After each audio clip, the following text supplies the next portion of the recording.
Welcome back, everybody. We are here for our Sure Parenting live interview with Sunshine, one of my favorite humans on the internet. We need to meet in person, so I don't have to stay on Yes, the we do. internet. We've Yes, been we do. connected for a while, but yeah. So I am so excited to have Sunshine here speaking with us. She has a just incredible wealth of knowledge in a lot of different topics, which we'll probably dabble in all over the place. But one of them that we overlap in is a sense of advocacy for our own children, being there for them and being a cycle breaker at our core. You've taken that in several different directions. And it's one of the ways that we bonded and connected right away. So I'm super excited to have you here to introduce yourself and to start sharing your story with the audience here. So if you wouldn't mind letting everybody know a little bit about who you are and kind of your family makeup, so that they can know who we're talking to. Hi, I am Sunshine Boatright. I'm neurodiverse myself. So if you see me like spinning in the chair a little bit, or I talk with my hands anyway, I grew up with an Italian dad.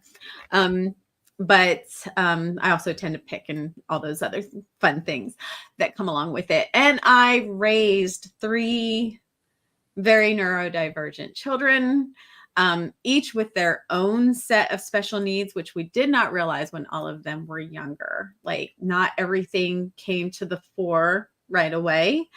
The middle one did. He was diagnosed autistic at a young age. And he hates being called that. So if you hear somebody getting grumpy in the background, it's probably him hearing me say that and being like, Mom. Let's see, where to start? Like, I feel like when you are a cycle breaker, like, you make a conscious decision. At some point, you make a conscious decision to be one. And for me, it was when I was pregnant with my first. He was my 8th pregnancy. I had several miscarriages before him. And he stuck. And I was in the military at the time, and we were talking about whether or not I stay in, whether or not I get out. Long story short, I got out on a pregnancy chapter because they were getting ready to deploy me right after I had him. And then I wouldn't have been able to get out at my regular ETS getting out date. And I was just like, I won't be doing this the way it was done with me. And to give background without it becoming a woe is me type story, because I don't see it as woe is me. And if I ever write the book, like, I've already decided that that's going to go into the beginning introduction, is like, please be clear, this is not a woe is me tale. I have a narcissistic mother, and who was very verbally abusive.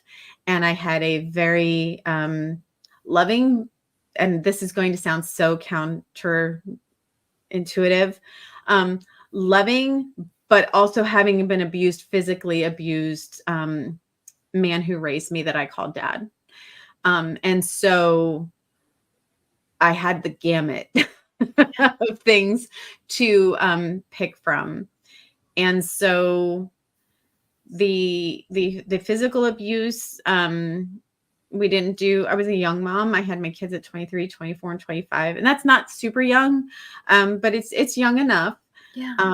That it was a journey. And I think at the time, for me, there was also a lot of fear. Mm-hmm. There was fear of getting it wrong. Like, mm-hmm. I don't know if you ever felt this way, but like, back then I felt so screwed up just as a person, like, not even as a mom. I felt like this whole internal, like, chaotic, like, ocean-based storm, right? And so just always trying to, like, and I had my babies back to back. My first 2 were 18 months apart, and then the third one was only just shy of 2 years and 4 months apart from the middle. So I had 3 under 4 for a minute there. And so just the fear, I think, of getting it wrong, or the fear of not wanting to turn my kids into this chaotic ocean-based storm internally kind of thing. Yeah. Just really had me going from like this whole like mentally self-worth devastating end that I started at, like over towards the other side of that pendulum swing for a while there. And for a long while, like one of the things that I decided going into this is I didn't want to sugarcoat it, and I didn't want to like make it what it wasn't. Yeah. And so like for the longest time, there were no boundaries. For the longest time, there was like a lack of discipline just for fear of getting it wrong. Yeah. Like not doing it right. And so, which of course has its own set of consequences. It does. Yeah. That's fair. Yeah. So I definitely relate. I think that I remember, you know, at the hospital, them giving me this baby and being like, who certified me? Like who gave me permission to be in charge of like a whole human? Like I kind of get that I made him, but like that shouldn't be enough. I don't know what I'm doing. And I cared so much, and it was so important to me to break those cycles. But the how was very elusive. And then when you're used to the emotional pattern of things being your fault, other people's experiences being your fault, other people's reactions being your fault, you're kind of in that pattern. You're like, anything that goes wrong is all my fault. And I think that sometimes we get the kids that come here with their own challenges and journeys to go, well, try controlling that. Exactly. Exactly. There is no better way you could put that than that. Because honestly, and this was my personal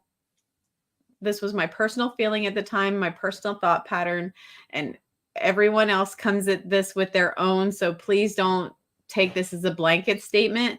But for me, at the time, I said I got Jay to make me a better person. Yeah. Not that I was a horrible person to begin with, but considering, sorry, they might need me to open this door to let a cat out in a minute. But considering that I came from having to do everything for everybody, like all the adults in my life, I was doing the things for them before I left home. And not just like because they said so, but like I was doing all the cleaning, I was doing the cooking, I was doing like all the things kind of thing. I had a selfish streak for a while there. I mean, granted, don't get me wrong, growing up in the house that I grew up in, I was told I was always selfish. Yeah. So I was an only child. I was selfish. I better get straight A's all the time or else, and or else was not pleasant. And me being the little rebellious streak of a person that I am was like, because I was told once I couldn't fail. And so I failed on purpose. It was 6th grade. I was 12 years old. I was like, because like by that point I had already figured out it was all bullshit. Yeah. Like the hypocrisy that I lived with was bullshit. The rules were bullshit. The way that things were set up in school was like all of it, just all of it. Like I was already like clued into like what actually mattered and what didn't. And the fact that you told me that I couldn't fail means that I needed to prove to you that, oh yes, I could. I love your rebel streak. So I did. And I will say this for anybody listening, if you have a kid like this, God bless them if in their naivete, if they tell you why they did it, or they tell an adult in their life why they did it, just please listen and don't hold it against them harshly. Like, yes, like extrapolate the lessons with them, obviously. But my teacher just couldn't figure it out. It was history, and he could not figure it out because I knew my shit. And he was like, what are you doing? I know you're doing this on purpose. What are you doing? And it was like, well, my mom told me I couldn't fail.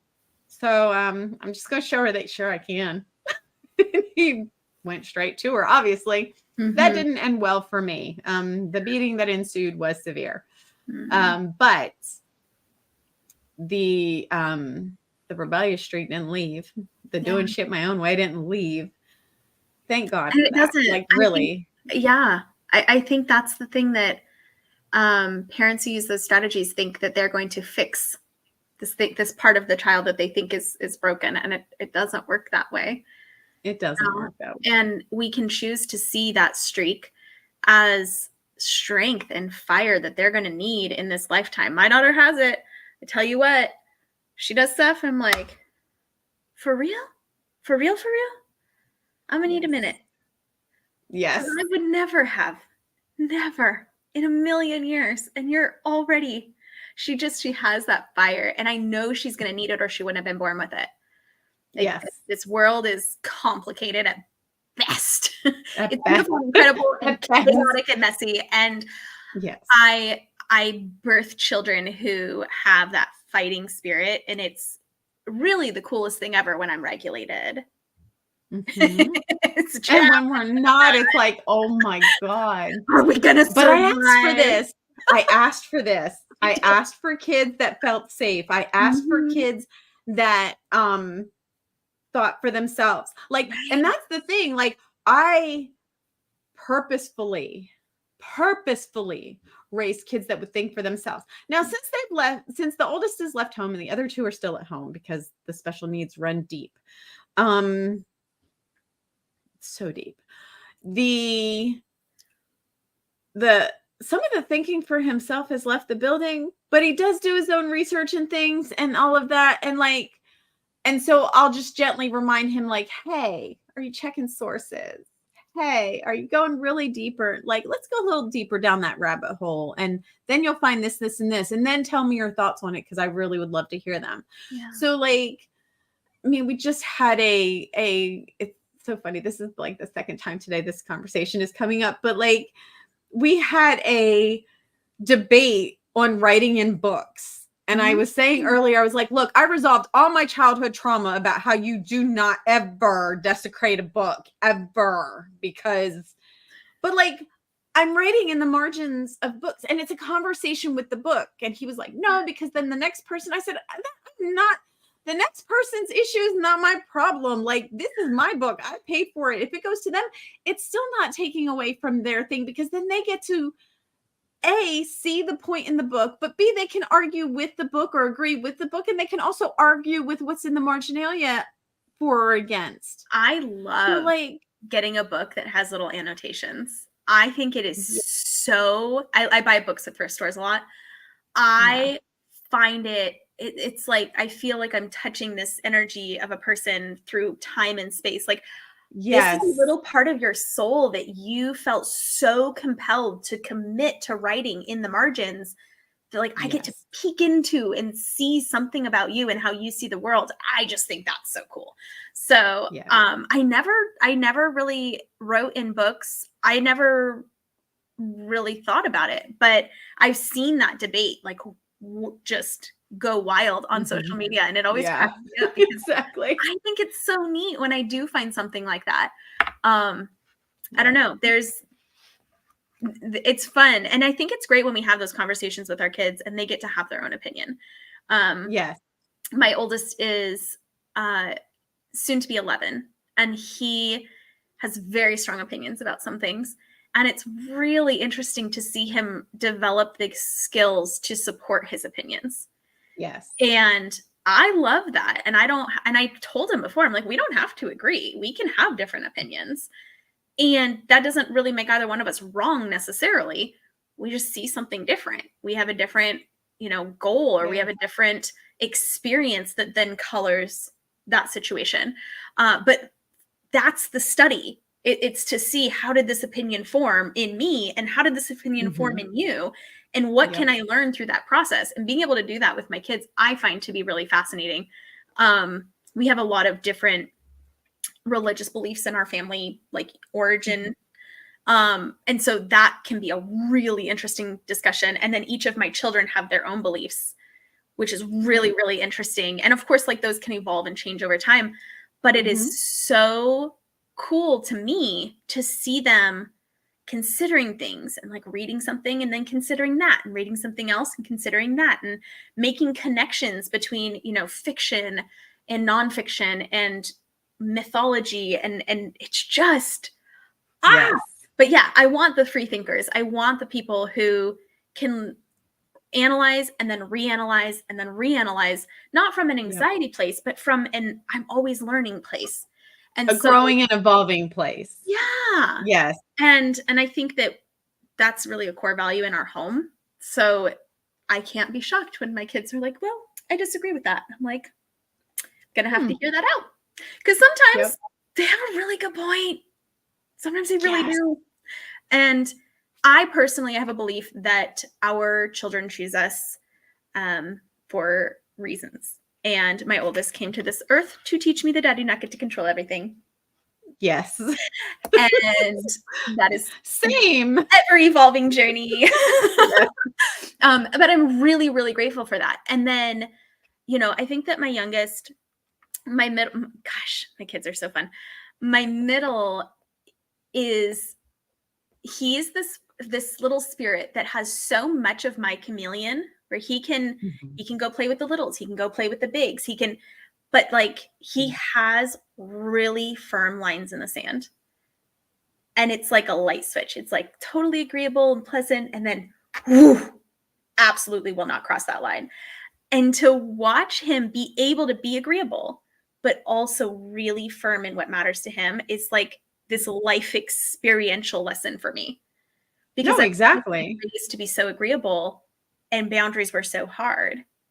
And part of my journey has been like learning to have boundaries and be like, well, you don't have to like them. These are mine. This is how I get to be safe. And it's just natural to him. And it's so cool to watch him. And to watch that, that kind of light switch moment that he's so secure in. He doesn't feel bad about it. And I'm like, oh, I like it. I like it a lot. Yes. Because it's so wild to watch it and get to experience it as the parent and be like, okay, that's the energy that I can match. Like, I know it sounds weird, like modeling something from your kid, because most people aren't used to hearing it that way, but some things we can. And that type of thing is something we definitely can as parents. And just as my daughter, in general. I think hers is that fire, that feminine, like just powerful fire. And she's just sweet as sunshine some days. And to be able to do both so well and to watch them, and this is intuitive to them, right? This isn't like I molded them out of clay and made them like this. Like they came like this. No. Yes. And it's exactly amazing to watch it unfold and develop. And when I see them as whole, complete people, and I'm learning them as much as they're learning the world, it isn't about shutting down and a piece of them. It's like, okay, cool. That's a lot of fire energy. We can use that in this way. We can pivot a little bit. Right? We don't have to like direct it. Breathe fire right at our brother. Yes. But we can go, oh, I didn't like this. This is how I'm changing the rules or changing the environment so that I feel okay again. And pivoting with them and like joining forces with them to use all of that strength for good, probably my favorite part of parenting. Yeah. I would agree. I would definitely agree with that. For us, and I look at it like this, because we talked a little bit before we got on, but in human design, I'm a 3-6, which is like a double 3 line, which means there's a lot of experimentation and a lot of lessons learned. And so I like to say, like, let my rear view mirror be your Google Maps kind of thing. Oh, I like that. Because let me tell you, when we let it go all the way to the other end of the pendulum swing, it was chaos. Yeah. The problem is I'm kind of good in chaos. So like, it was a lot easier for me than it was for my husband. But there's a lot that gets lost in translation in that. And the reason that I say gets lost in translation in that is because when our kids are younger, we tend to not tell them the stories of what we went through because they're traumatic stories and you don't need to put those on kids. Oh, hey, give me 1 second. Sorry, I'm going to mute because I've got a cat attack. Go for it. She's going to help her kitties. And I will say I agree with that. When kids are little, they don't have the brain development to contextualize the stories. So they don't think in the abstract. They don't know that people are multi-layered and have all of these different parts of themselves. And it's simply too much for a very young brain to process. So we're not wrong for doing that, but there are unintended consequences, which I think is what you're getting to the next stage. So go ahead and take over. Yes. So and here's the thing, none of us got into parenting expecting like an award or expecting acceptance or anything like that. That being said, there may come a point in the teen years where as they're finding their way and as they're like growing their independence, and this happens a lot, even like in homes where you feel like you've done everything right, or you feel like you've done the best that you can, or you feel like you've done exactly whatever that means or whatever that looks like for you, where in the natural occurrence, this is a natural thing that happens with teenagers. It's meant to happen. It's healthy for it to happen. You want it to happen where they are really, and it's not quite the same as the what's called the terrible twos, and which we all know is an oxymoron because it's not really the twos, it's the threes where they go wild. But but a version of that comes around again in the teen years where the autonomy is pushed, where the you don't know anything, you're just the parent comes out a lot. And there isn't a when the pendulum swing goes all the way over to the other side, it's very easy for the child to feel ungrateful or like their life was still so hard, even though you did everything breaking those chains to not have it be that. And it's because in that massive swing, we have a tendency to take out obstacles for our kids. We tend to try to mitigate all the challenges, especially if our kids already have a lot of challenges. Via special needs or something like that. Via special needs, via autism, via ADHD, via being an introvert and not wanting to step outside of our shell, being any of those things, right? And in doing so, like hindsight being 2020 and all that, and not just the year, like I hate that saying now because it's like you can't even say it anymore without people being like, oh, don't say that because that year sucked. But like there's the tendency to remove the challenges. And I think what I learned from that is it's healthy to still allow the challenges to be there, or at least enough of them to be there, so that they have something to overcome. Yeah. Because if not, it's very easy to fall into a victim mindset when, if you look at the whole picture, it's like, what, are you kidding me? You know, not just you yourself as the parent, but other people that know and love them and are close to the situation would be like, dude, I'd have killed to have your parents growing up. Like, you just don't even know. And I really do feel like allowing for those challenges helps them to problem solve, helps them to think critically, helps them to understand that not everything needs to be handed to them on a silver platter as much as we want to, because we're parents and we love our kids and we want to give them the world, and we can give them the world. I'm not saying don't do that, but what I'm saying is, while giving them the world, also allow for the natural challenges to still be there and let them overcome them. I completely agree. One of my top sayings is, I believe you and I believe in you. And so, yes, I believe you. It is really, really scary and hard, and you don't want to do it, and you hate that you have to do it, and this sucks, and it's awful, and whatever the things they're spewing, right? Yes. And I believe in you. I'm not going to do it for you. I'm not going to take it away. And obviously, there's certain things that won't apply to, but we're talking, my kids are going to need to do state testing this year. That sucks. It's annoying, and it's okay. We can do hard things. We can do challenging things. Yes. We can hate the things that we sometimes have to do, but we're going to I'm going to approach it with the mindset of, sure, it can suck and be terrible and horrible and no good and very bad. And we can do it anyway. And I believe that you can do it. And I believe that you can challenge yourself to take that one next step, even though you hate it. And see, okay, I did that step.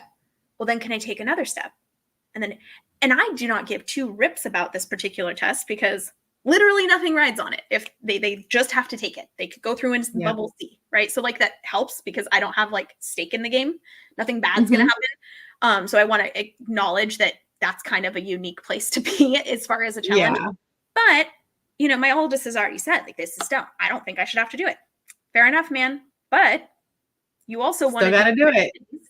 And the state has requirements in order for you to participate in programs where they'll give you your school funding. Then you have to take the test. It's kind of the exchange.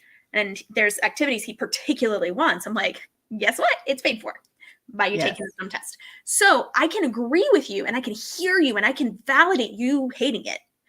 And I can still hold at the same time that we can still get through it.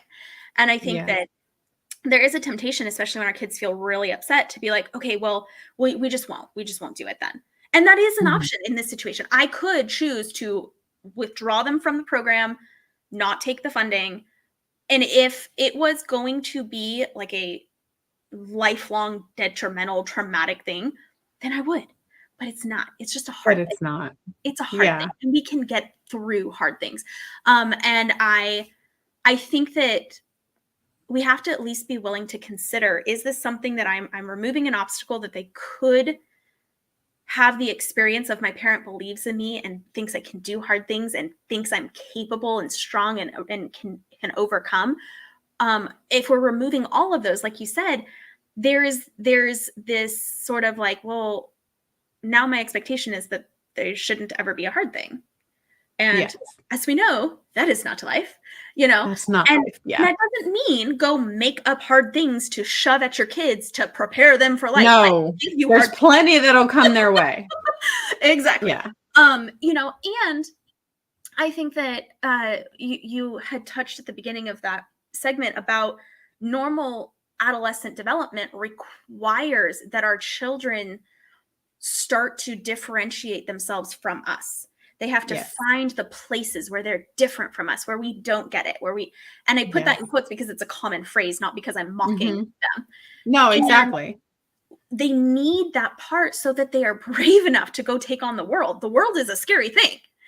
And also the reason it mimics threes is because 3.5, there is a period of disequilibrium that is very overwhelming and it is very intense. And then during adolescence, their emotional brain has this massive growth spurt while their prefrontal cortex just keeps tortoise and chugging along, right? The little tortoise and the hair is taken off. So they do genuinely feel things 10,000 times stronger. That's a made up number, and they don't know why that's happening either. They really don't. They really don't. And I've said before, teenagers need us just as much, if not more, than kids in the toddler stage did. Yeah, because there's so much push in the younger years before school age, where it's like, oh, I need to be there for my kid until they go to school. And I get it. Trust me, I get it. I mean, we ended up homeschooling, but I still get it because they went to school for a short period of time. And that being said, they also need the shit out of you while they're teens because, oh my God, the navigation and of all of those big feelings and all of those big events and all of those things, as they're differentiating and as they're oftentimes sometimes pushing you away during that differentiation, I feel like our job as parents is to be that tether for them. Mhm. So like We're home if base. you've ever played tetherball where the ball is attached to the pole, like we're that tether, we're the pole, and that line there, like it can be an invisible line so that they can be cool and they can be like whatever, and like they don't feel like mom, Mhm. but at the same time, like you're there. You are Yeah. definitely that pole. You are standing strong in the storm, because the pole stands strong in the storm. Yep. The tether may not, the ball may like waver or whatever, but the pole stays strong. Yeah. I think And that's a that's great analogy. what we do as And parents. life is knocking them all around, you know, and God, we have yeah. a tendency to be uncomfortable with feelings. So then adolescence is terrifying because there are like so many feelings.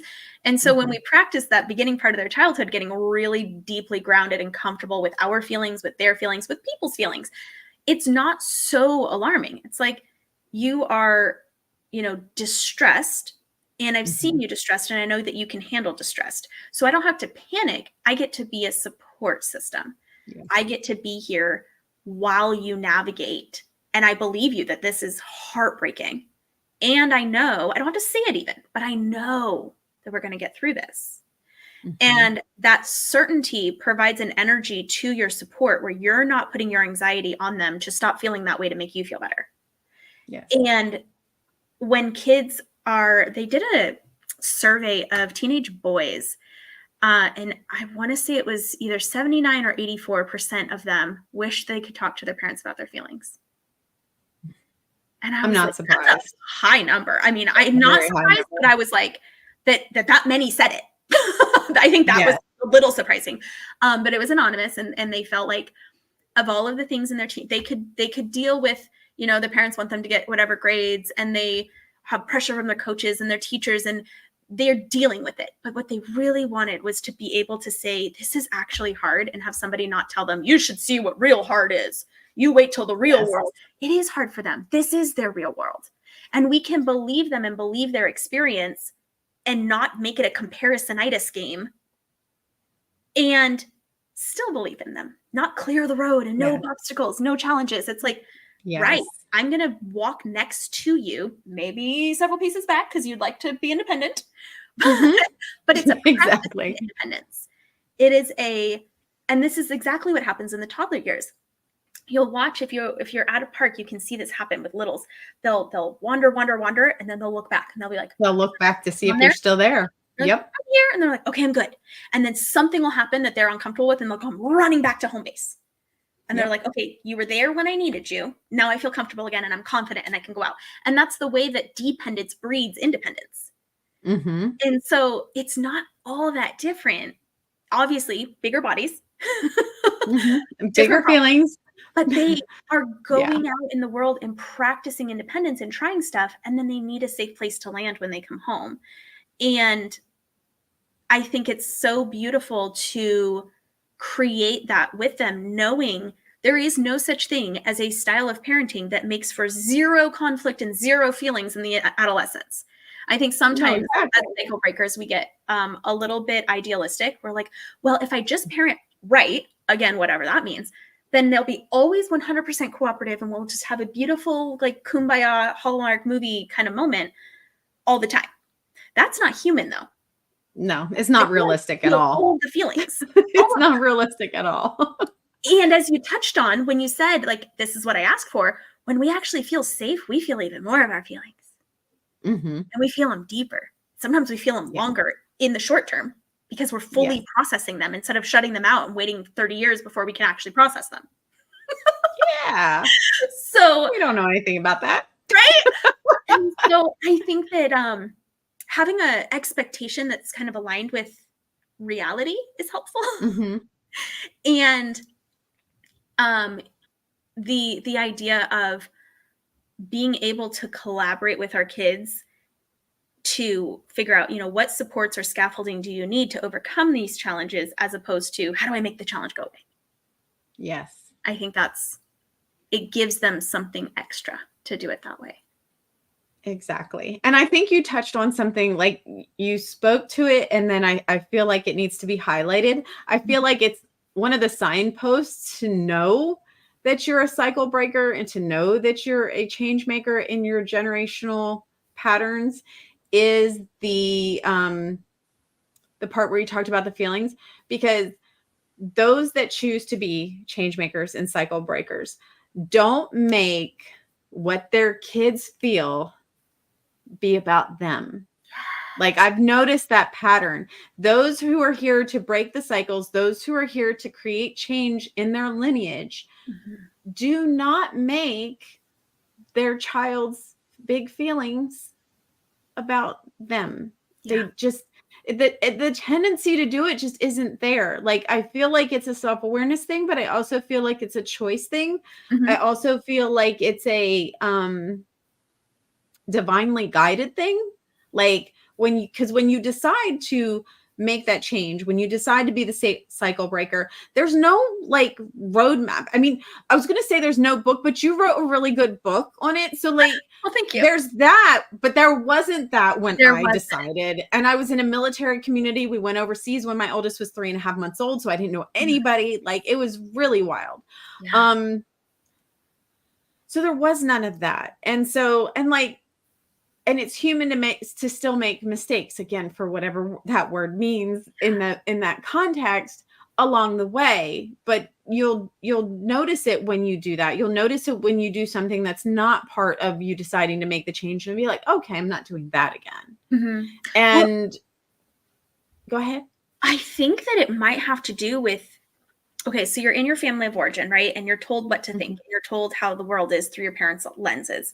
And in change makers and cycle breakers, there's this little kernel inside of us that never goes out that is like, but is it? But is it really? Yeah. And like, we keep that our whole childhood. And something about that prevents us from fully internalizing everything from our parents, even though to be fair, part of the work is going, oh, wait, that was an internalization. I need to release that, right? Like, part of the work is uncovering the ones that got through the web anyway.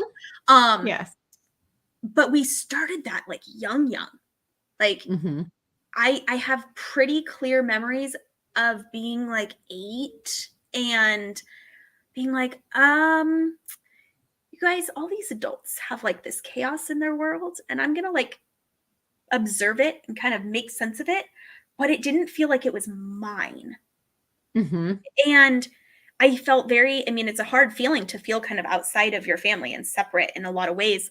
And I felt crazy sometimes because it's just how my brain protected me. But I think that tendency sort of laid the groundwork so that when I was tempted to be like, oh, what did I do wrong? Going, wait a minute. You're your own person. Yeah. You have feelings. So if I did do something wrong, because human, then that's notated by a sense of guilt, which tells me, I'm not aligned right now. What did I do? What do I want to replace it with? Mission accomplished. I can let that guilt go. Yes. But that doesn't make me responsible for fixing all of my child's feelings. And then the child that I was gifted came into the world screaming for hours on end. So I really had to let go of the idea that there was some magic thing that I could do to make him always be happy. That didn't exist for us. And, you got to learn that super early. Yeah. And that was hard. It was hard. And so I don't intend to minimize that experience for folks. But knowing that being able to differentiate for yourself too, and being like, okay, what is actually mine and what is theirs? And if there is something that I'm doing that is not aligned for me, I can do something about that. But if I'm aligned, then the random lady at the grocery store who's judging me, okay, that's not really my problem. Nor is it really a problem that my 2-year-old is shrieking because I won't give him M&Ms right now.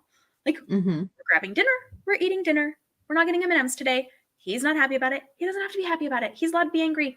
She's allowed to judge me. I'm going home and making dinner. We're all in our own little bubbles here. Because at the end of the day, what somebody else thinks of you is none of your business. What somebody else thinks of me is none of my business. And trust me, plenty of people have thought plenty of things about me and trying to throw them my way. And that's okay, because at this point, I'm kind of Teflon. Like, you can think whatever you want. I'm just going to stay in my little bubble, do my little thing. And I say my little thing, but like, I found out years ago that my impact went well beyond what I thought it did. And so every time I say my little thing, and I'm like, okay, we're just going to keep calling it the little thing in our head so that it doesn't get overwhelming to our ADHD brain. And we just keep doing the good things in the world. Yeah. And leave it at that. But, there was something else that you said, and now I'm trying to remember what it was. Speaking of ADHD, where it was, because it was the not making their feelings mean, or not making it, because it doesn't mean anything about us. They get to feel what they feel. Yeah, we don't have to internalize it, but we also didn't internalize our parents. I know that I talked about them too. Yeah. But there was something else like that spurred me to go into that. And now I can't remember what it is. If it comes back to me, I'll let you know, because like, we know that's how it works. Well, and for you, cycle breaking didn't stop with your immediate family, because you have worked and moved into advocacy and you've had to. Yes. So yes.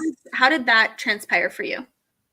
Okay. So, where to start? Maybe that's a longer episode. It actually started with getting my son diagnosed in the first place. Yeah. Because like I said, we were overseas. We were in Japan. Unfortunately, right when it was time to get him diagnosed, okay, let me back it up a little bit. So I had questions, and I was, you know how it is when you're like asking the questions and the doctor's like, oh no, you're just comparing your two children. And I'm like, no, because I actually worked really hard not to do that, because as an only child, I would look at my husband and be like, is this normal? Because I don't know. Mm-hmm. Like, he had siblings. I didn't. Yeah. And I'm like, yeah, I don't think it's just whatever. So we went back to the States for a visit, and like, you could literally do the pots and pans thing next to his ear and he would not turn. And I knew the boy could hear, but we got him tested for hearing. We got him tested. And that's when we started to see. But me, because you got to remember, this was 1999 when I first started questioning things. Mm-hmm. At that point, all there was out there was Rain Man. Yeah. So when the autism word came up, I was like, what do you mean he has autism? Because that's how they said it then, is they have autism. What do you mean he has autism? He doesn't have autism. He's nothing like Rain Man. Yeah. Like, that's just how I like. But then I went on Amazon, because there was nothing in Japan. There was nothing in Japan on any of this. Nothing. So I went on Amazon. I bought a few books. I started reading them. And I was like, holy shit, this is my kid. Mm-hmm. And so I was like, I told the because at that point he was seeing a speech pathologist and a social worker that would come into the home for developmental delays. Mm-hmm. And so I put everything in air quotes when it comes to this story. Sorry, that's just how I roll. But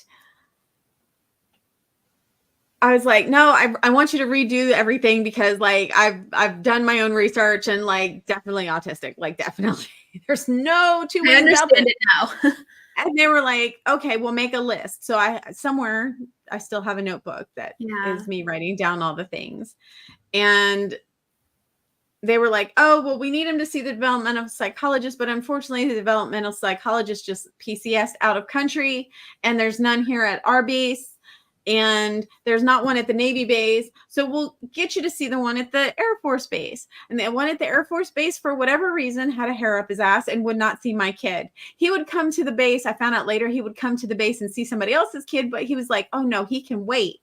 But he couldn't wait, because there were services stateside that had an age window that you could move to the state, because I had researched what states pay for ABA, which states have services for my kid that I can, because it was cost prohibitive for a young military family. So, and this is a moment I get to hold the juxtaposition of not being very proud of and simultaneously being very proud of myself all at the same time. And I think you'll understand it once I break it down. I found out he was coming to the base that day.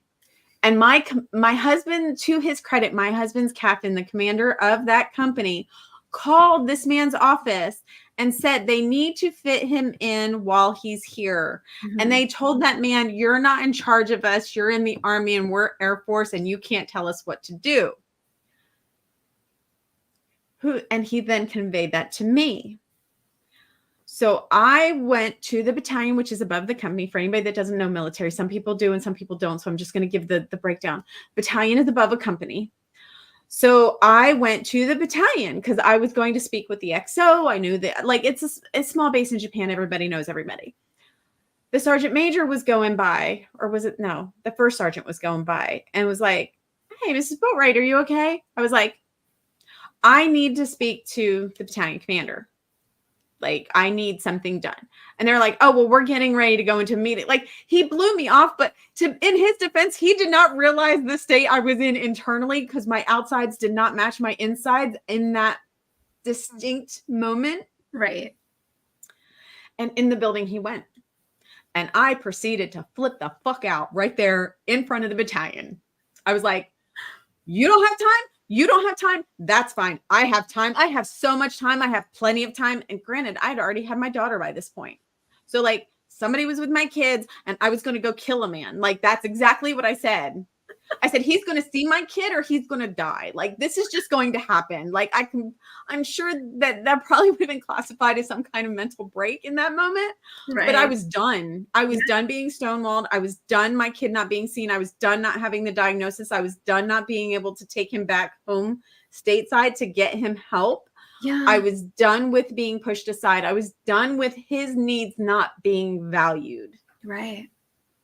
So I had lots of explicatives and just a complete meltdown in front of the battalion to where the XO came out and was like, are you okay? And I was like, I am not, but I'm about to be like, I literally told them I'm about to be fine because I'm going to go kill a man and everything's going to be okay. Like he's going to see my kid or he's going to die. I'm going to drag him out of the school.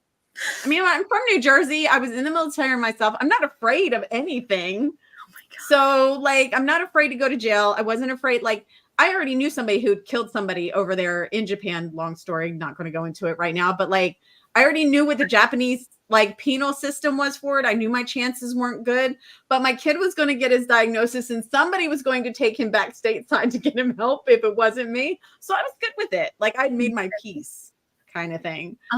And that's how I started advocating is like with fighting for my kid.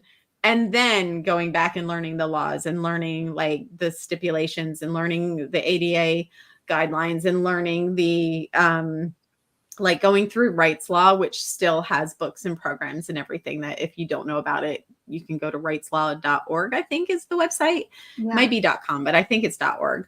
And they have workshops and everything else. Because I don't do advocacy anymore. Unless it's just for my kid in the moment kind of thing and can't get him to go out of the house at this point. So it doesn't matter. Too. Do what now? I said you're here. And I think that's advocacy too. Oh, okay. Fair.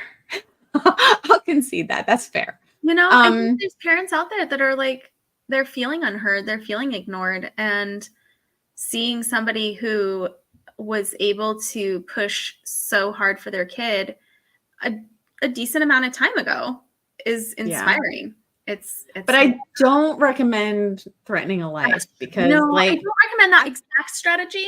I think it's because we were overseas and it was a military base that I got away with it. I don't think in this day and age I would get away with the same thing here states. I do not. But I think it's been people with that fire that have made it so much more accessible now. Yes. There are groups and resources, and in my state, there's Katie Beckett, which will fund a lot of supports for autistic children.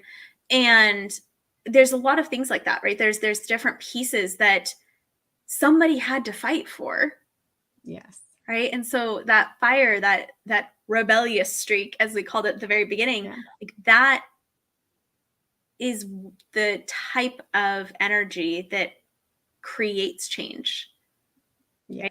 That little itty bitty spark in a child change. Well, I mean, you already know my taglines are like create the change you wish to see instead of be the change you wish to. No, it's created because just being it sometimes isn't enough. And sometimes it's not. Sometimes it's not. Sometimes it's all you can do in certain small situations. But yeah, there's folks like us that are like, all right, well, then now how do we expand it? Push it far and Exactly. wide. And There are two things that I want to add to that. So uh-huh. like the next time, because like there was a lot of advocacy in between. There are just a couple of key points that I want to highlight because I feel Yeah. like they're important. When they went to push him from kindergarten into first grade, and I broke out the scope and sequence of our state, and basically because I was trying to hold him back in kindergarten because he hadn't met everything. We didn't have the continuity between home and school yet. Mm-hmm. Now, granted, I had already made up my mind, like, and just know this, we already knew we were moving. We already knew we were homeschooling the next year, but I was not like, it was the hill I would die on because I was like, no, because they're going to do this to somebody else. Yeah. And let them have me first before they try to do this to somebody else. Volunteer as tribute. It was before that movie, and it was exactly that. And I still haven't seen that movie. They made that movie after you. That's all. But like I broke down all the things that he hadn't done yet, and a lot of them he was doing at home, but he had not done them at school. And again, not advocating this, but I was like, they said, Mrs. Boatright, you don't know, he may never be able to do that. So when I make those posts on Facebook where I'm talking about where they said he will never be able to do that, it's these types of situations where I'm sitting there across from the teachers who, by the way, told me to go advocate for my kid and then had the nerve to say, Mrs. Boatright, you don't know, he may never be able to do that. And they had to grab me from jumping across the table because you don't get to place limitations on my child. No. But I definitely, anytime that somebody is advocating for their kid, like I just want to put this out there. Anytime somebody is advocating for their kid, use the resources available to you to make your case, the scope and sequence, anything that is pivotal or mandatory for school, like have documentation already, like make notes in a notebook, do all those things, or in Notion, because it doesn't all have to be in a notebook now. Just something that you can take to the school or that you can print out, and you can print it out by doing a markdown in Notion. So there's that. But do the scope and sequence, do the ADA laws, do the, and that's the American Disabilities Act for anybody who's unaware. Do it in such a way that they can't argue it with you, because if you ever say that you feel something or that you know something, like I know a lot, I intuitively know a lot, I am psychic in a lot of ways, and I'm able to predict things. That does not matter when you're advocating for your kid. The only thing that matters is what's already in law. The only thing that matters is what's already in the scope and sequence. So use that data in your favor. Yeah. Don't be afraid to go in there with suitcases full of precedents, because I did that too. Yeah. Like, let them see that you know your shit. And I think that, thank goodness for the time we live in now, that there's so much more awareness and caution. Dave Peakley, I think his name is, he wrote all of the Captain Underpants books. He was told that he'd never amount to anything. He was told he was stupid and he'd never be able to do anything. And he's written dozens of books. And look at those books. Yes. Here's the thing about those books that just like kind of brings a tear to my eye. They are written in such a silly, obnoxious way as far as an adult perspective, right? But these are the type of books that take a young child from, I hate reading, this is hard, this is dumb, this is stupid, to, can I read another? Yes. That's the level that this man's ripple effect has made in the lives of children around the globe, from a teacher who told him, you'll never amount to anything, you're dumb. Excuse me? As a former teacher, do not place. You don't get to say that ever. You know, and how interesting that mirrors what we were talking about before of just getting rid of the obstacle rather than believing in the child. Instead of saying, you know, okay, this is an extra challenge for him. What kind of supports can we give him to help him develop these skills? And maybe he won't, but we can't just stop trying at 5. Yeah. You know, and I don't know, there's obviously exceptions to every rule. If you are, I don't know, I'm not going to even try to make them, but there are, I know there's families, I can think of them in my head that are like, no, because this thing my kid can't do. Okay, that's fair. You know that. Mhm. That's not the same thing But as it's a teacher. but some of it's right now Yeah. too. Yeah. So like, especially when there's delays involved, it might be something your kid can't do right now, Mhm. but give them 5 years. Their timeline looks different. Development is a magical thing. And that's Yes. something I've seen with one of my kids has struggled a lot with certain areas, and to watch time take its effects, where I was told by somebody years ago, years and years back, like, oh, well, if he's dyslexic, he'll never read. And I thought that was such an interesting statement to make when I'm so there are, glad you said it that way because my initial reaction is throat punch. well, Yeah. I didn't, I don't know. It's a whole backstory, but I was like, what an interesting statement to make about somebody so young when there are so Yeah. many adults who are dyslexic who read. It might not be an Mhm. easy thing. They certainly might prefer audiobooks, which is fine. But the Yeah. idea to decide, oh, well, they never will, so why try? Why not try? Yeah. That's And never made sense to me. yeah, and so to be to see him now, it wasn't Captain Underpants. For him, it was Dave the Villager. So there's a Minecraft super fan who started writing all this fan fiction and Oh, published then it's game over. it. And Yes. he went from, this is the hardest thing I've ever done. And he wanted to. This is the thing, though. This child inspires me so much because as hard as it has been for him to learn to read, he wanted it so badly. And he would push and push and push. And there would be periods where we would follow an OG, which is dyslexic particular curriculum. And Mhm. then we would take a month off and not. And he'd come back after that month better because he needed that like processing and integration time. Yes. And that happened over and over again. And so then these books came to his life where he was like, I'm reading it. Now, this man publishes a boy. I don't actually know how old this person is. They publish these books 5 at a time. So this binding is this stinking thick. There are 5 books in it. Oh, wow. And Okay. here my little person who was struggling through a board book was like, I'm reading that. I love that. And he's finishing his 3rd 5-pack right now. That's Probably so today. good. I love that. That's And so good. I'm just like, don't tell me Mhm. can't. I don't like that word.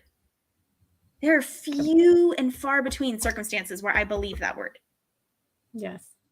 And there are the Especially when you have exceptions where can't is Absolutely. valid, Absolutely but there are. let's not throw it in there when it's not. Right. And let's at least say under what circumstances is it Mhm. that they can't, because we can change circumstances. We can add scaffolding. We can add supports. We can try different strategies. We can give it time. Like there's a Mhm. lot of things we can do. We can, I have a client, we were talking about their child's neurodivergence leads to a lot of reading difficulty. And she wants him to be able to read fluently so badly.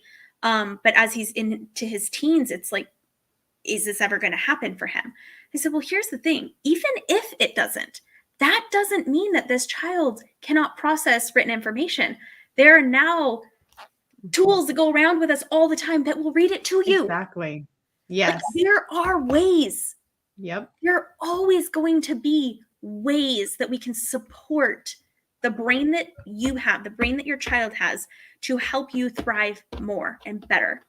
And I Yes. don't accept the I think you called it the victim mentality. We were talking about something else, Mhm. but with that comes sort of a helplessness and there's nothing I can do. There's always Yes. something, some angle, and that's where my ADHD is very beneficial because it's like, okay, Yes. here's the problem. Here's 47 different options. Let's see which one. Yes, exactly. I was going to say, because we have all the different angles that we approach it from, which Yes. actually better helps the child. Yeah. And so Yeah. it might not look the way that it looks on paper for somebody else. Doesn't mean I'm going to give up. It doesn't mean that And I'm just some of them gonna chug away. won't. Some of them will crash and burn. Mhm. But like the ones that crash and burn, that just means we got through those that much faster to get to the Yeah, next one. now we know what doesn't work. So like, yeah, We know that exactly. was not a strategy for my kid. And that's Yes. okay. Like that's the beauty in sure parenting. The U is for unique. We all have these unique brains. We all have unique solutions and strategies. We're not going to get married to one strategy because that's a recipe for disaster, but we're going to look at the needs and then start to broaden out all the different ways that we could address those needs. And by doing that, we are really truly supporting and advocating for these kids in an empowering and uplifting way. Kids and parents, by the way. There's a lot of neurodiverse parents that I end up finding too. Yep. And we're doing this in a way that gives them a sense of, I can do something. I'm not just stuck. I can do something to move forward in some area and feel good about that. Yeah. Like, what a way to live, honestly. It doesn't have to look like what somebody else's life looks like, but you have agency and you have power and you have gifts and you have skills and you have resources and you've got me, and I endlessly believe it. So let's figure out something. And that it's something that I try to convey to each of my clients, because I think we all need that person. And one of my coolest, favoriteest things with my clients is when they realize that they're that too. Yes. And I'm like, it's like you get to be that for your kid. Yes. Yes. Nailed exactly. Exactly. And it's, I mean, and I want to speak to a little bit the fact that like, because neurodivergence doesn't just look like the challenges part, and it's not just autism. It's not just like, and I say just autism, but I think you know what I mean there. Like there are multiple ways to be neurodiverse. Absolutely. And what I love that's happening now that was not around when I was a kid is the whole like E2, E3 classification. Yeah. Because knowing all that I know now, and especially about how it presents so much differently in girls, because for the longest time I was like, oh, I'd have been an E2 kid, but I'm finding that I may have actually been an E3 kid, and no wonder nobody in school knew what the hell to do with me. But tell me about E3 a little bit more for you.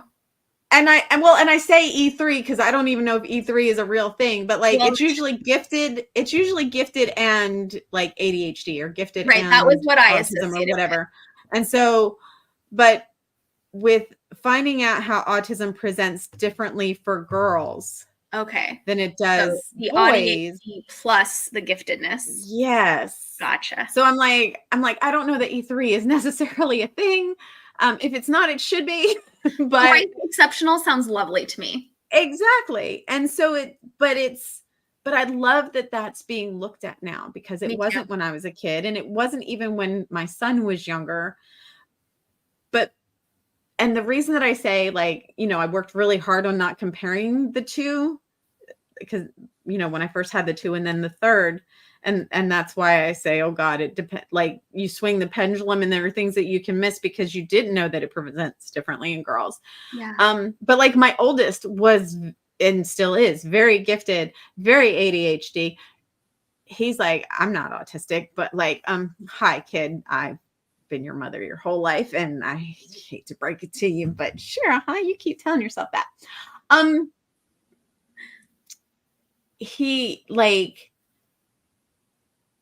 He was reading letters and forming words like with blocks at 18 months.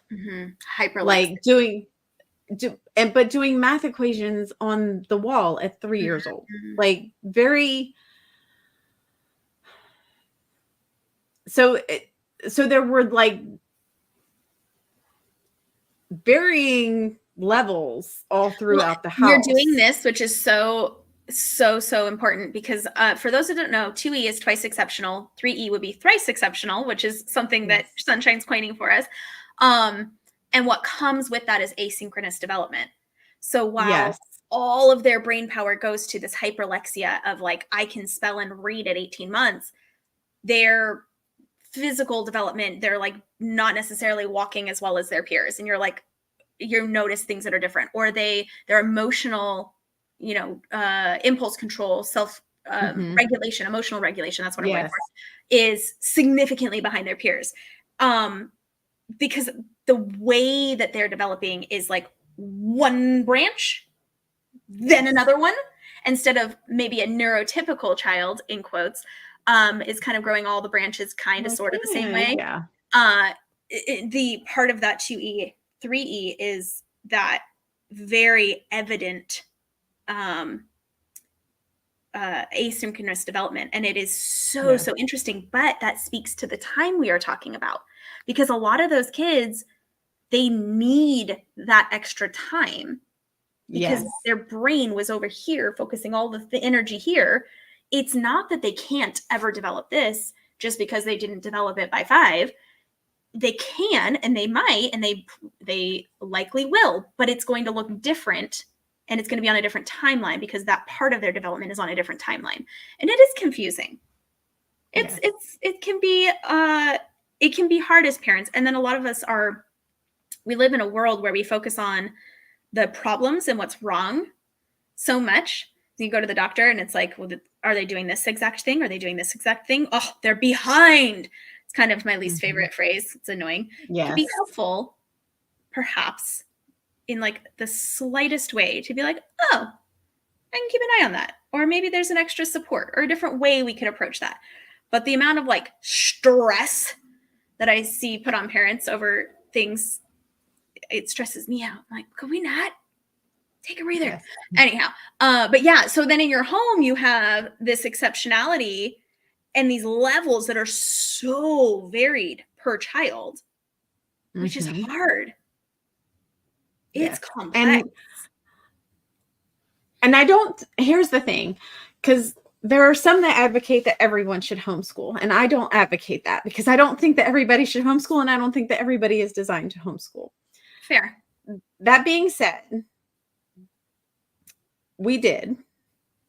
And I feel like some of these things can be branched across even for those whose kids go to school. Yeah. So for us, like I had done a lot of reading because I will forever do a lot of reading before I do a thing, if it's a big thing, and especially if it's a big, scary thing. And so I did that on homeschooling and on different styles of homeschooling. And one of the things that I had landed on is when they first came home is we were going to keep it very open and very like structured in the sense that we would do things, but unstructured in the way that each day would look, because we were trying to do the whole deconditioning process and the whole, like, it wasn't called resetting your nervous system in 2003. Right. When I brought them back home, but that's essentially what we were doing. Right. So for us, that looked like, because I just knew that my son could learn math. I just knew he could learn math. I just knew it was not presented to him yet in a way that he could. So we got the little vinyl placemats that are like coated and everything. And I took Play-Doh and I broke it up in little tiny pieces. We did things like 1 + 1 = 2 and 1 + 2 = 3. And like we did that with Play-Doh. It was very time consuming. And it was the best thing for him. That was for him. For my oldest, who was very bright and very, read a lot and could retain a lot, but could not sit still to save his damn life. He got to read his book and then pace while he gave me the synopsis and the breakdown and the what he learned and all the things. And when I say pace, I mean it drove my husband batshit crazy to see him go from the kitchen to the living room to the dining room to the front door to the front door to the dining room to the living room to the kitchen and then back again and back again. But it worked. Right. There was so much more that came forth from him and what he had gained and what he had learned in doing that than anybody ever would have gotten. God, if Otter was a thing back then, it would have been a beautiful thing, but it wasn't. So I would just write the summary of what he learned so that I would have something in front of me to be like, okay, this is what he learned. Right. This is what he gathered from this reading. And we're not talking small things. We're talking about, he was that was the end of 2nd grade. And we were doing Latin and Greek root words. We were doing we were doing, what is it? Rummy root or root rummy, or there was a card game. I still have it somewhere, but like things like that. So it's Yeah. not like it was even easy things. I want to like give a really fun and wild and unexpected twist in all of this. So reading was harder for Jay. Um, he's the one diagnosed autistic, and but he taught himself how to read, sight read, when he was interested and ready. And it was only a couple years after that. It was not very long. But when they got older, and I had like the book Spelling Power, so I could use that one book with all three kids. It was a beautiful thing. Jay's still to this day the best speller out of the three of them. Wow. Like, and it's fun. Like, everybody had their strengths and everybody had what they excelled in.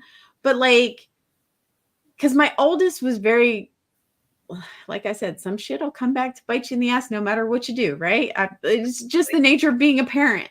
But he was always like, you were always harder on me. You were always like, no, you knew how to do more. So more was expected from you based on the level that you were at. Like, that's what it boiled down to. But he's like, you didn't make Jay work as hard. You didn't make da da da da da. And so like, he was in the middle of giving me one of those things after Jay had just done better than him in a spelling test. And I was like, yes. And he still outspelled you today. So like, your point would be what? Like, I was having one of those moments of being completely done with the arguing, completely done with everything. And I didn't like the afterwards of that was like, Sunshine, you shouldn't have said that kind of thing. Like, I don't do that in my parenting. So that was definitely a weaker moment for me. We all have moments. But guess what? It got him to shut up like in the sense of, oh, wait, not that I was trying to get him to shut up, but for him to actually have to think about what he was saying and think about maybe there was a reason behind it. Maybe things were done differently for each child for good reasons. And that's a topic we talk about in our family because of all of the different levels of everything. Like, we talk about, like, it's not going to be the same for everybody. Everybody has their strengths. Everybody has their challenges. I have my strengths and challenges, and I point those out a lot. And then we go through and we're like, this person's focused a lot on this right now. This person's focused a lot on this right now.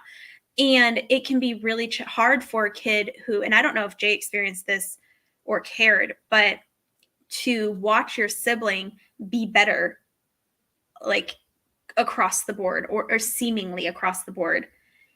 And it didn't start to show in bothering him per se until he got older. Like, as he started to become more aware of the differences, then it started to bother him. Right. Yeah. And so we really, because that has come up, especially my youngest is obsessed with letters and words and sounds, and she's 4 and reading like CVC words. And she at 3 would bring me a whiteboard and be like, how do you write? And have me write it and then copy it. Like, she just loves letters, and my middle has struggled so much, and he's doing fantastic right now. And I celebrate that with him a lot. But for a period there, it was like, is she going to read before me? She's 4 years younger. And I think that was a really fraught path to try to walk with the two of them, where I'm nurturing this child in their strengths and supporting this child in their challenges. And it's like coming to a head. And then the David the Villager books he just took off with. So that was a little bit of but part of the preemptive input to dealing with that was everybody has their strengths. Everybody has their challenges. Everybody that is ever going to learn anything is going to start off not knowing. And so wherever you're at on that path, that's where you're at today. We'll be at a new place tomorrow. And showing them and letting them see me study things, letting them see their dad take classes. He likes to get like college seminars for free from different universities and take them for funsies. And like letting them see learning, not just on them, because we homeschool. I don't know if I've said that yet in this interview. So there's a lot of opportunity for that, and letting them see us struggle and letting them see us get frustrated. And it's not just them. It's not just because you're a kid. It's because you're a human, and learning stuff feels challenging. Some stuff feels really easy to learn, and other stuff feels like brain melting. And that's part of it. Sometimes we can still do it. We can still keep moving. Sometimes our steps we're taking are these big, but we're still moving. And we just keep doing that. And I think that there was a point where that was really helpful. And then what happened is that the child who struggled so much with reading, which is decoding, is the best speller. He's pretty good at encoding. And so, but then the child who will read, like he'll take his dad's books off the bookshelf and just read them because he likes to read at a higher level. And he, in his head, he's a terrible speller. He's not actually, but he gets in his head and he tells himself he's a terrible speller. So then he will just sit there and be like, I don't know. And he freezes up himself. So he blocks himself from spelling, really, is my opinion of it. I don't think he doesn't know, but he gets so upset that it doesn't feel easy. And when reading feels easy, that he just wants to avoid it, which then makes it harder to progress, right? And it's just so interesting to see, you know, I'm like helping him write and helping him spell. And then his little brother will be like, and I'm like, I'm saying nothing here. Nothing. I'm saying nothing at all. I'm gonna let y'all figure this out, and I'm here for moral support. But it's so cool because what ended up happening is that he realized, as I kept saying, everybody's at their own pace, everybody's learning their own things. It became true. So now it's not so threatening that the little sister is starting reading. It's like, good for you, you know? Yes, and exactly. You get to acknowledge their strength without making it a bad thing for yourself, kind of thing, as the child. Right. And we talked about earlier, this is not something I'm going to hide from them and pretend doesn't exist. It's a challenge. It's a thing we're going to notice. Some people are better at us than us at certain things. It's a thing. We don't have to be the best at everything. We need to know where we're at and where we want to go and move in that direction. And we can choose to look to the side and see what somebody else is doing, or we can choose not to. That's really a choice. If we find it motivational, sure. If we find it depressing, maybe not. Well, and I feel like there's also, and especially as kids get older, they start to see it, and you start to come back more towards the happy medium side of things, of where they can be like, well, I can know that this sucks for me, and I can see that it's easy for them, and I can be like, oh man, you suck, but like not in a bad way, but then in a, oh God, I wish it was that easy for me too. Without making it a bad thing for ourselves and without not accepting it and all of those things. And I mean, I do that to this day. I was just going to say, to this day, I'm still like that with my husband. I'm like, the fact that you can just be like, I'm doing a thing and be great at it from the get makes me want to strangle you some days. It's like, seriously. But it's fine because, like, again, my strengths are his weakness, and that's where we get to meet in the middle. And so like it'll serve them, like learning that now will actually serve them as adults and in their relationships as adults, and that is a beautiful thing. Like that is something extraordinary to witness. And I got to witness that in April. So my youngest has social phobia, like diagnosed social phobia and some other things going on. And they got invited to be in a wedding with their peers. We bought the tickets to St. Louis. We booked the rental car to St. Louis. We did all those things, but then like my ankle was bothering me and they wanted to drive. And so all the non-refundable things are just non-refundable. And I drove to St. Louis and back in a weekend. Oh my like kind of thing, like over 4 days, 4 days. It was so worth it though, because I got to witness inside of that. And this generation right now, this Gen Z generation is a whole other animal. And I feel like, because I'm Gen X, and I feel like okay, so the TikToks are funny and blah, blah, blah. And I said blah, blah, blah on purpose. But I feel like we do a disservice in the whole like Gen X, Gen Z war type thing that makes for Right. entertaining TikToks, Yeah. because I got to witness within that friend group how a Gen Z friend group navigates the strengths and weaknesses That's and cool. delivers. What are you doing down there? Which cat is that? I've got a cat at my feet, like just dragging down the blanket. But witness like how they support each other and how the navigation of those friendships work. And it was the most beautiful thing I've witnessed in my entire life. I love that. And I've seen great beauty in this lifetime. So for me to see that and say that is saying a lot. Yeah. I didn't share the pictures on social media because other than like they don't have their name and all of that on social media. So like I didn't share it on Facebook and all that stuff. Sure. I just shared with like a couple of close friends that I got the okay on. But like they all supported each other in the friendship. And it's so funny because social phobia is one thing and like it creates a lot of challenges for them, but their whole friend group swarmed them and they were fine. And within that context, they belong. Yes. And we all know how important belonging is at this point. Like it's definitely, it's not the same as like we've already gone beyond. We know it's not fitting in. We know it's deeper than that. Arguably, it's the opposite. Fitting in means you have to change who you are to fit the social norm. And belonging is being who you are. Yes. I'm here and these people accept exactly who I am. Yes. And I think that's incredible. And to watch, I love watching like healthy friend groups and the beauty that can bring into their lives. It really is. Yeah, I think anytime we paint an entire generation with a broad brush, we're going to fall short. Like, yes. I just see so much of it online at this point that I'm just like, oh, go ahead. I will say, I have a bone to pick because I just found out that apparently thumbs up is the new FU.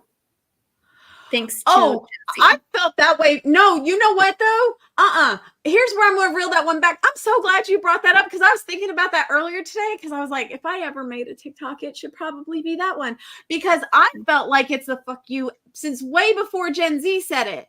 So I'm like, yes, I've got always sends it to me. I'll be like, blah, blah, blah, blah, blah. I'm the wordy one. And he goes, cool. Like thumbs up. And it's no big deal. So he sent that to me. And the very next like YouTube short that came up was somebody like screaming at the camera, you are rude and you're insulting. And he's like, what just happened? And see, and here's the thing. I don't feel like that's necessarily like I don't like it. I just feel like it's because there are so many better reactions at this point that we have. Like we started with that and that was great, but we've evolved past that at this point. It feels passive aggressive. Yes. Yeah. It does. And I think that sometimes it's meant to. Right? These opinions don't come out of nowhere.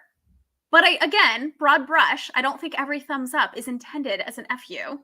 I don't either, but I will look at you a little funny and I might not respond back to you as quickly after you thumbs up something. Like if so, and this is like even in friends groups. So it's like, I just, That's so funny.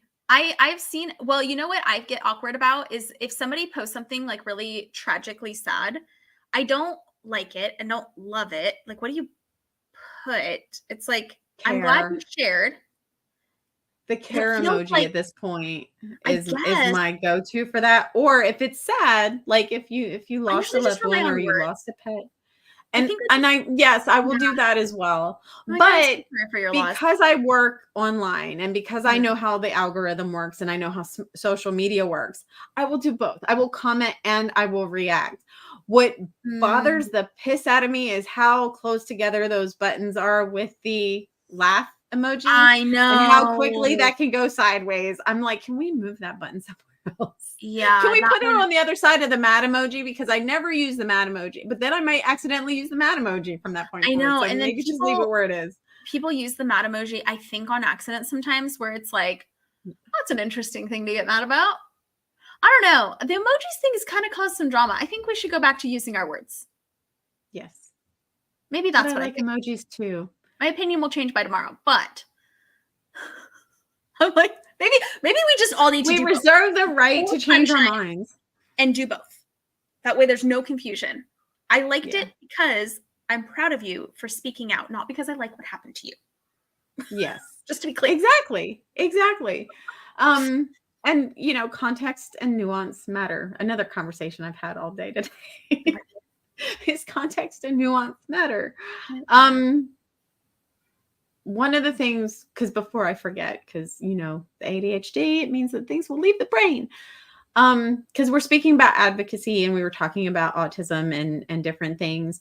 One of the things that you can do as a parent, if you have special needs children, is setting up a special trust. The other thing you can do is SSI if they are not independent. Your first couple times of applying for SSI will probably get denied. You can get, like, you can look at MetLife.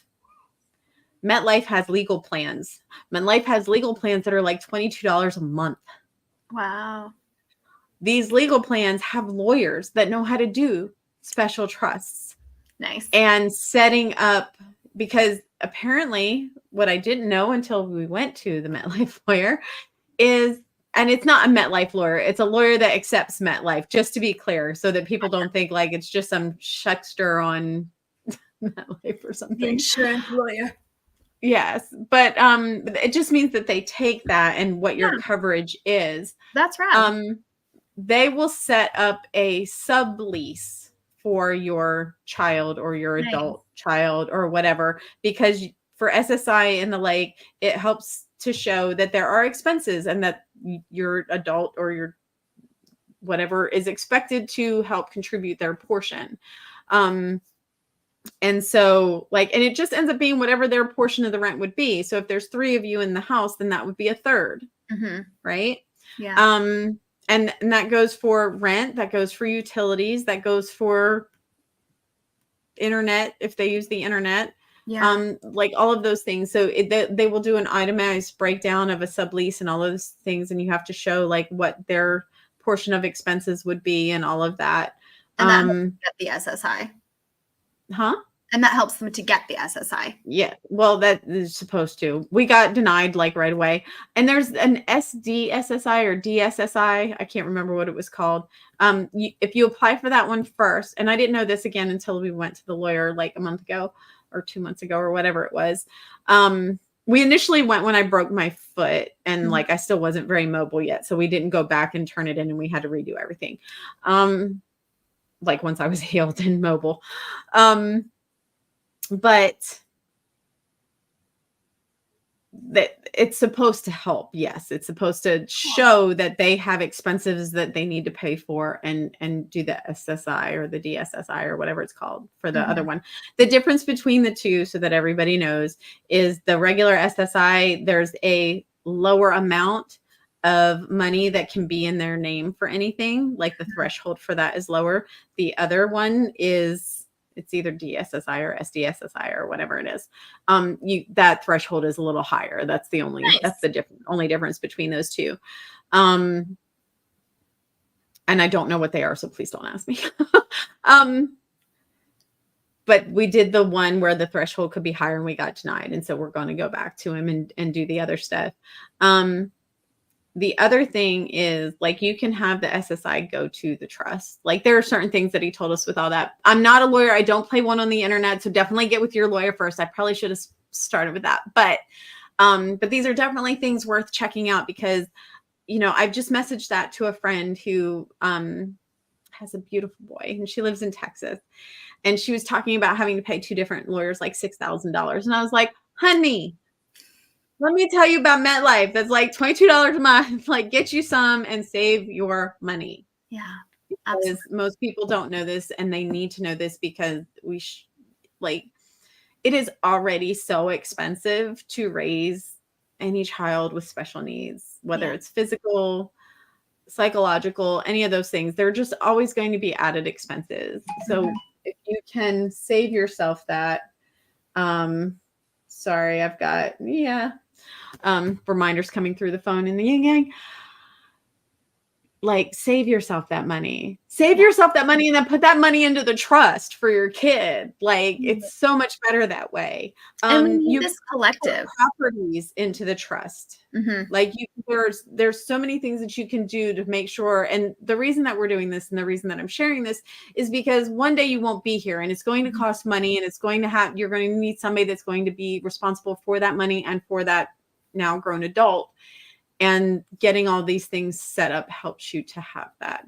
It might not help you to have the person that's going to take care of them, but at the very least, it will help you have the fundage to do so. Right. And I think it's important to share what we learn, because we're a collective and not everybody can study everything to the nth degree.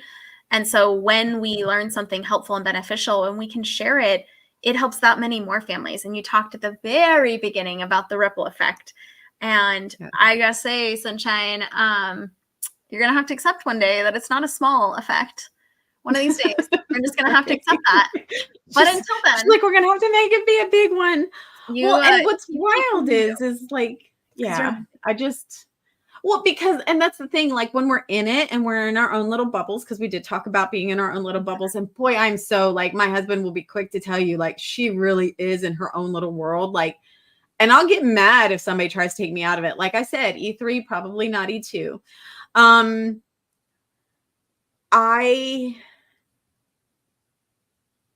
like, unless somebody reminds me, I forget.